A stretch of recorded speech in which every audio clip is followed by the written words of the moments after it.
আমাদের আজকে সকালের নাস্তা ছিল চিতই পিঠা। চিতল পিঠাটা আমি গ্যাসের চুলার মধ্যেই বানাই, ভালোই হয়। গ্যাসের চুলায় বানালে অনেকেরই চিতল পিঠা হয় না, ফুলে না, কিন্তু এই ছোট ছোট ট্রিক্সগুলো ইউজ করলে অবশ্যই গ্যাসের চুলায় চিতল পিঠা বানালে ফুলবে। প্রথমে অল্প পরিমাণ চাউলের গুঁড়া নিয়ে সামান্য পরিমাণ গরম পানি, কুসুম গরম পানি দিয়ে এটাকে প্রথম মেখে নিতে হবে, ভালো করে মথতে হবে। এই মাখনিটাই বেশি গুরুত্বপূর্ণ চিতল পিঠাটা ফোলার জন্য। মথে ভালো করে এটাকে মথতে হবে, একদম খুব সফটভাবে মথে নিতে হবে।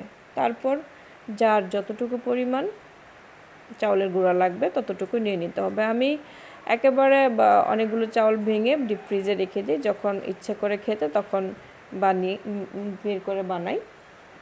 তো আমি আমার পরিমাণ মতো চাউলের গুঁড়া নিয়ে নিলাম, নিয়ে তারপর এটার মধ্যে কুসুম গরম পানি দিয়ে গুলাটা গুলিয়ে নিচ্ছি।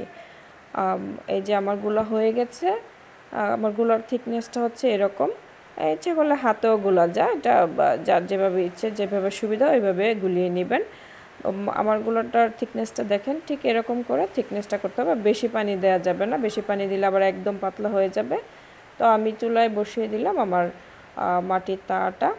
এখন তাওয়া শহর গ্রাম সব জায়গাতেই পাওয়া যায়। আমার এটা পুরনো হয়ে গেছে। এটার মধ্যে আমি এটা গরম হওয়ার পর কিছুক্ষণ আগে হিট দিয়ে নিতে হবে। গরম হওয়ার পর এটার মধ্যে আমি আমার যে গোলাটা গুলিয়ে রেখেছিলাম ওটা দিয়ে দিচ্ছি।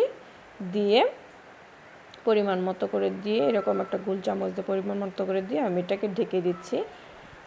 মাটির ঢাকনা দিয়ে ঢাকছি। তারপর এটার মধ্যে একটু পানি দিয়ে দিতে হবে।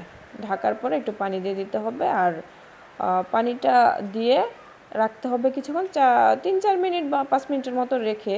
চুলার স্পিডটা হাই স্পিডে থাকতে হবে, তাপটা রেখে তারপর এটা দেখতে হবে, ঢাকনাটা খুলে দেখতে হবে হয়েছে কি না। দেখবেন আস্তে আস্তে যে ইয়েটা আছে ওটা দিয়ে আস্তে আস্তে করতে হবে, দেখতে হবে নিচে হয়েছে কি না, এটা খুঁচিয়ে খুঁচিয়ে দেখতে হবে।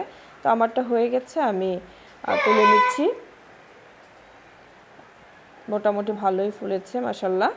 এই যে আমার পিছনের সাইডটা, প্রথম পিঠাটা একটু পড়ে গিয়েছে পিছনের সাইডটা, পরের পিঠাটা আবার পড়েনি, পরেরগুলো মাশাআল্লাহ ভালো হয়েছিল। এখন জামাইবাবুকে দিয়েছি খেতে, টেস্ট করতে কেমন হয়েছে। গুঁড়া মাংস ছিল, গুঁড়ার মাংস দিয়ে ও খাচ্ছে।